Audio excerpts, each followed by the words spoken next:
need a baseball glove. But it's nothing about first base or catchers. More on this later. Do the show, Jerry. Tonight, almost live and nearly from Hollywood, it's America Tonight. 30 minutes of big-time TV on the UBS network. Located on the UBS Broadcasting Mall in Alta Coma, California, the unfinished furniture capital of the world, with Mr. Andrew Griffin, who had a big surprise for his wife on their honeymoon, and Ms. Karen Lynn Gorney, who you saw in Saturday Night Fever. And so did I, but there was a tall guy in front of me who kept dancing around in his seat, but that's not your problem. With the music of Happy Kyne and the Mirthmakers. And me, I'm Jerry Hubbard. Hi, everybody. And now here's your host, the toast of the coast, Mr. Barth Gimble.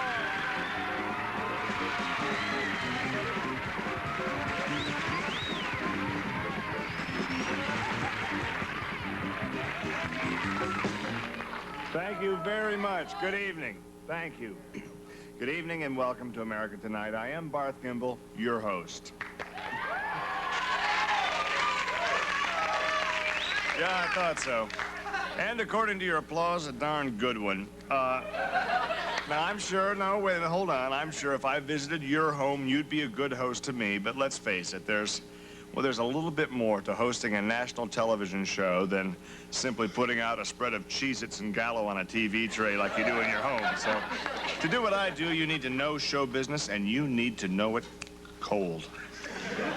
So wouldn't it make sense if you were an executive at a major network like UBS and you were looking for a hot new situation comedy for the fall season to come first to a man with these credentials? Well, I'll answer my own question. Yes, it would make sense. I've got what I know is a surefire idea for a situation comedy, so if you're with UBS, listen up. Here it is. The show is called For God's Sake, and I play God. Huh? And each week, Jerry Hubbard plays another person that doesn't believe in me. Huh? So, okay. It's so darn simple, I just can't figure out why someone didn't hit on it earlier. And for that reason, it is, of course, copywritten.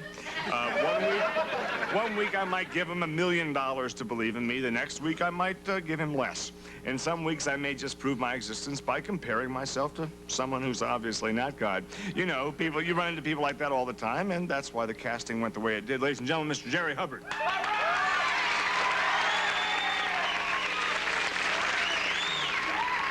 Good, huh? I think we can sell this thing. I play a different guy every week, huh? Each week a different guy. Sometimes maybe even a girl. Whoa.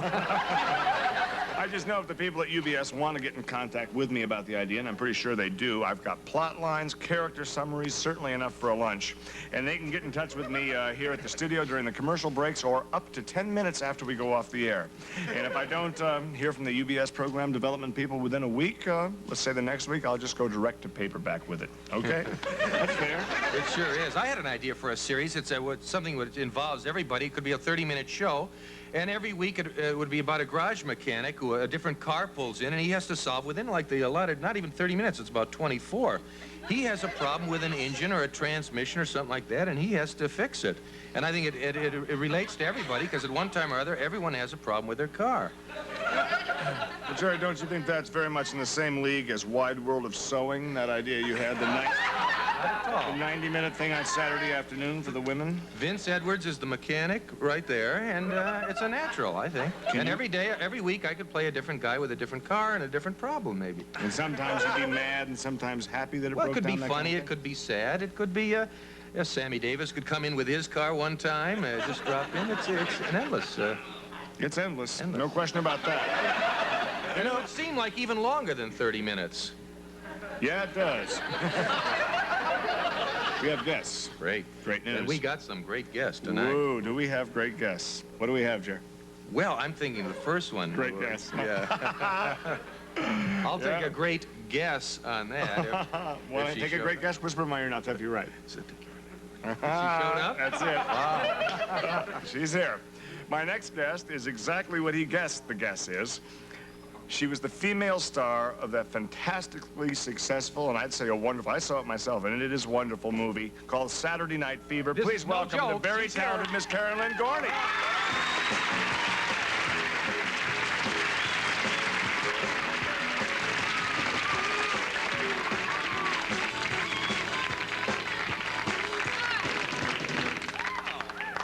Woo, even better than the movies, right here in real life. This is great. I should explain, incidentally, give us 1 second, to some of our folks out there who did not participate, that the UBS network has been running a win-a-date with Karen Lynn Gorney contest.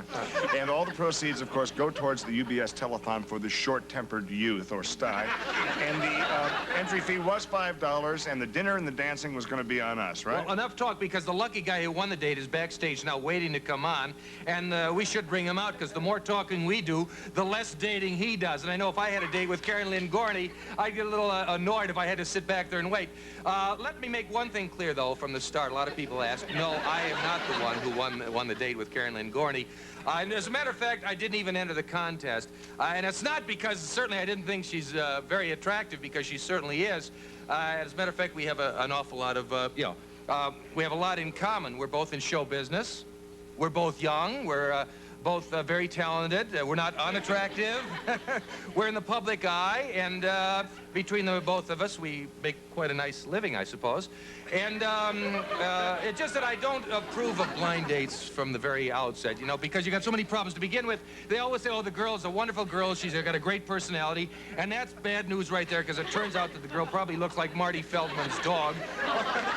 Or worse, like Marty Feldman. And what's even worse, you go out and you spend a lot of money on a show and hot dogs and beer and potato chips, and you get her back up to your place, and when the chips are down, it turns out that she's not that kind of girl, and well, I didn't think you were that kind of girl, and she's definitely not, and suddenly she's super tired. She has to get up super early in the morning, and I'm super TO'd about the whole thing, and as far as I'm concerned, that's her problem, it's not my problem, but enough said about that.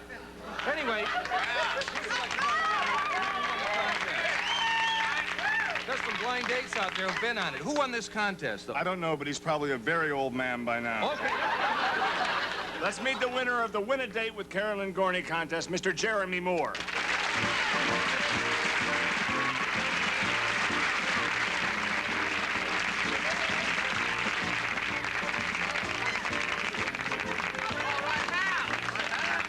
Jeremy, what's the dog's name? The dog's name is Jeremy.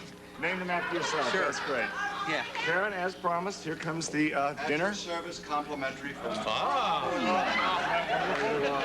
One of Happy's tacos coming up, I see. This is from the Taco and Run. You see, it's complimentary box. Also, I want to show you in here one of our specials, Taco Regulario. That means the regular taco, you see here? Does that make you regular? Sometimes it does, yes. But I wanted to show you the filling because after they've eaten, you won't be able to see it.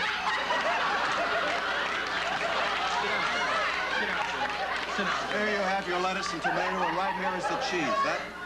That's for you, dear. This is a burrito. This is a burrito. I don't want to open this. What's inside one of those, Happy?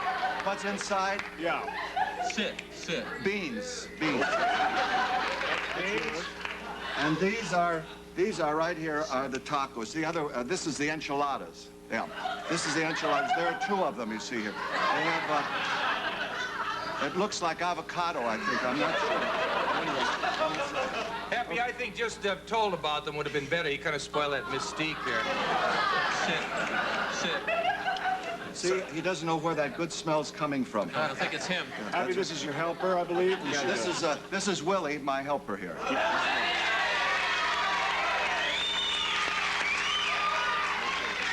Well, for Taco and Run, he doesn't look very Mexican, actually. No, Are you no. Mexican? No, he's not Mexican, no. But he works so much better than the others. You know, they're always falling asleep with their hats on. Oh, the next. But I just wanted This to is tell fabulous. you, it's a pleasure to be here, and if you don't mind, we'll run on and wash our hands and so forth. Okay, we should have washed the food before you ate it, but... El bon appetit. El bon that's appetit. good. That's Guatemalan or whatever that. Guacamole. Guacamole. Guacamole, That's yes. what it is. Guacamole for... Right. Oh, come on. Thank Come you on, so Will. much. Sit. Happy Kyne.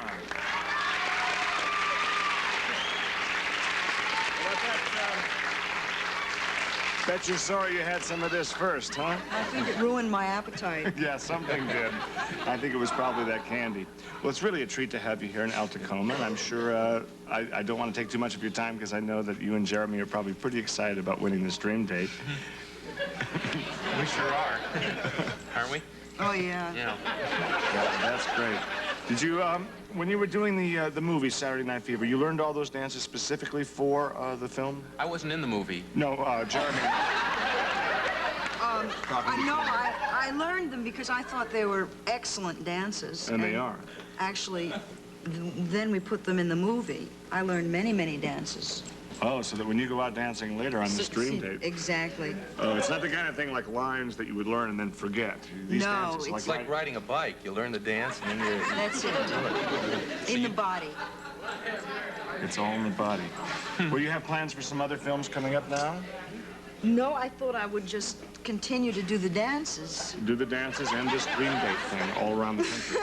It's a wonderful idea. Maybe you'll meet Mr. Yeah. Right. You are single? Yes, Okay. I Well, am. tonight you're Right now, huh? Who knows what might work Did out? he win the John Travolta look-alike contest? Is that it? I believe that was one of the qualifications. Well, there were a number of qualifications. I think one of the qualifications was you could not look too dissimilar to John Travolta, which didn't rule out too... I think it mainly had to do with a certain number of features facially, you know. He does look like him a little bit. A little bit. No. Well, that's a great place to break away, looking like someone a little bit. We'll be right back after these words. Stay with us.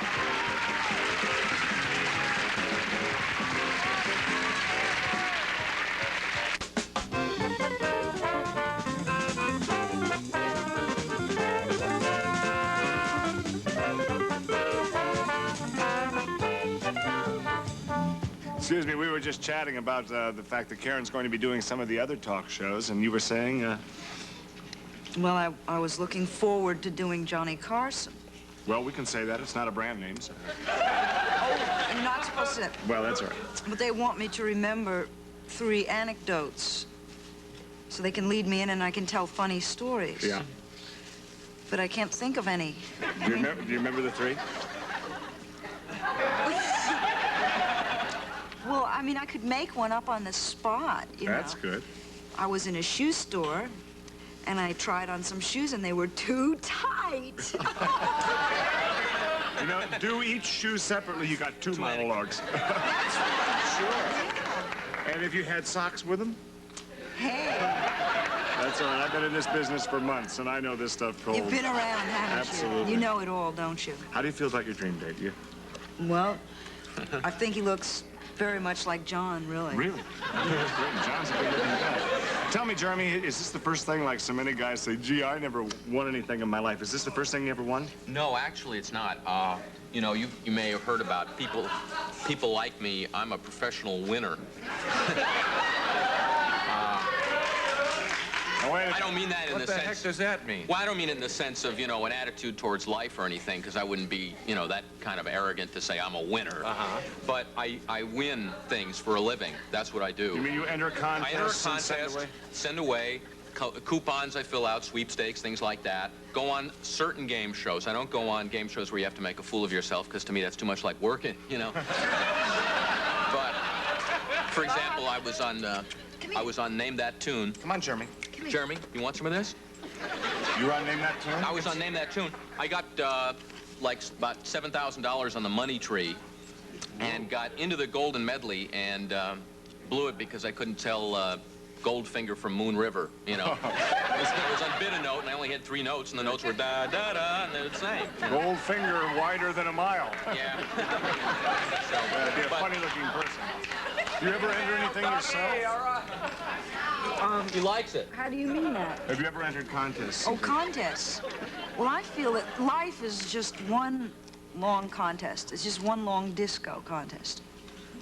So that when I wake up in the morning, I feel that I am indeed entering the disco contest of life.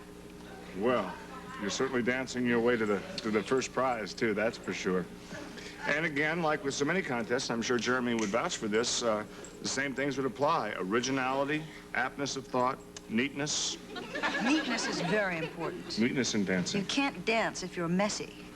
This is true. In fact, that brings me something I wanted to ask. Maybe you could answer this, either one of you. That when they always say entries are going to be judged on neatness and originality, if everyone's trying for neatness, if you made yours messy, wouldn't you gain points in originality? It depends on what criteria you are using. As I understand it, they have different judges for neatness and originality, and they don't overlap. So the originality judge would just be, you know, if like you were messy and you drew an arrow around it and said mess, that might be original, you know? Absolutely. I like my originality neat. You like to keep your originality neat. Really. Because you might lose the originality because of the mess. You wouldn't be able to tell what was original and what was messy. And you can't very well say somewhere in that mess is some originality. That's exactly the point. Yeah. Also, they always talk about aptness of thought. Jerry, I don't think this is really a topic for you. Exactly what is an apt thought? Let's throw that open to all four of us. I don't have an answer. I think an apt thought would be, for example, if at the bottom of the entry you put, note to judge, I'll split half the winnings with you. You know, I haven't tried that myself. I don't feel I need to, but that might be an apt thought. Now, you say you enter contests, a lot of them. How many contests would you enter a year?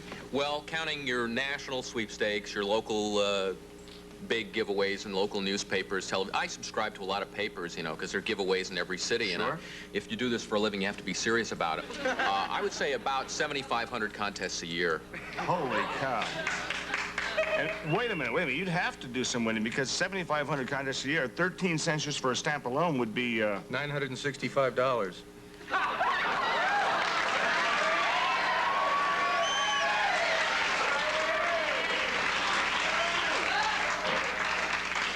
You're sure of that? Okay. Sometimes they have postage reply, though, so it's not really that big a nut. You know, Right. They have the stamp already on the coupon. Well, we deal with some big nuts around here. Ooh. Well, listen, part of the dream date is to dance, and I know that you people are probably both looking forward to it. And how many people would love to see this lady get up there and do a little dance? How about it? All right, don't go away. We'll have one right after this commercial. We'll come back and do some dancing.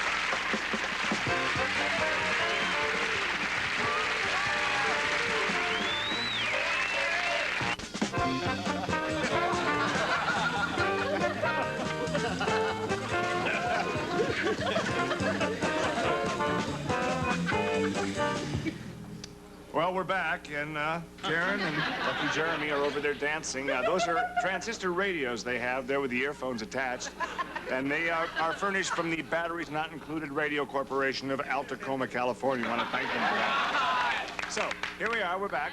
Jerry, they're not necessarily done eating.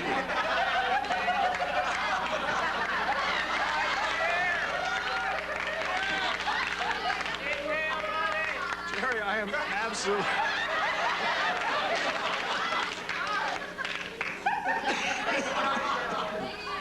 You have your own food. But that's a substance.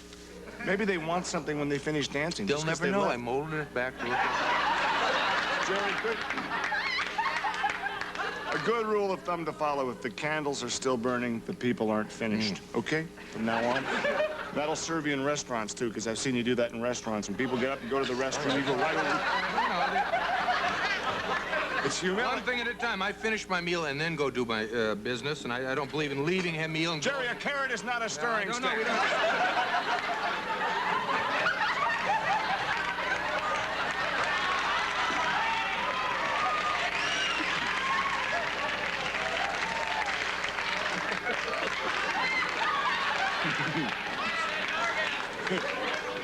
Okay. Well, Happy's going to try another song for us right now. Every night, we've had people write in and say we love Happy. He's always trying. And we can always count on Happy to be trying here on the show. So what Happy's going to do right now is a very special number. I believe it's called Love Machine. Take it away, Happy Kyne.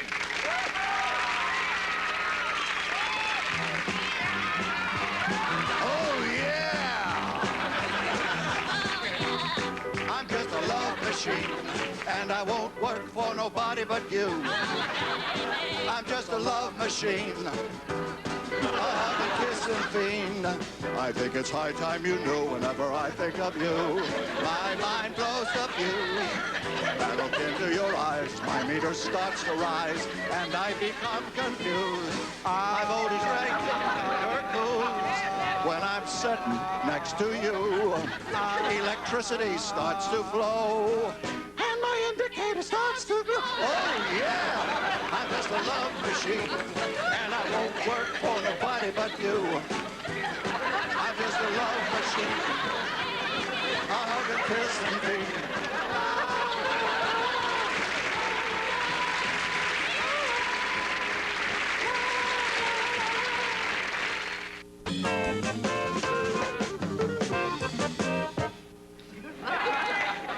Thank you, Hap. Well, what a night, huh? Pretty exciting for everybody. What a good dog. Gee, it's always nice to have an animal on the show. Want to thank all my guests. Jeremy, you're a lucky guy, especially. And Jeremy, Oh. you're a lucky guy. Thank you. Hope you have fun on the rest of your dream date here. I don't know where you going. Movies? He's got that radio on. Well, Jeremy and his dog, Jeremy. Karen, can't thank you enough for coming by. Continued success. And I'm sure if everyone hasn't seen Saturday Night Fever, you go out and see it right away. Maybe you'll go see that on your dream date. Who knows? That's our show for this evening. See you tomorrow.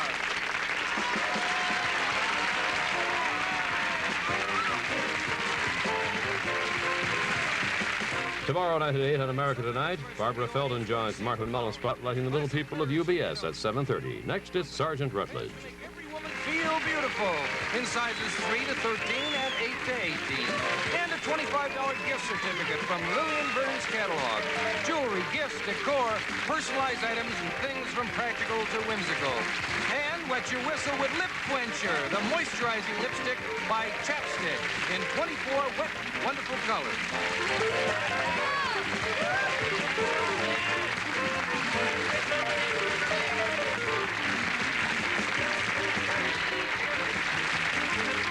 Also appearing on tonight's show were Harry Shearer as Jeremy Moore, McKinley Alexander Jr. as Willie, and Michelle and May Delafave, and Jean Gimble as the dancer, and Bob the dog as Jeremy the dog, with a special guest appearance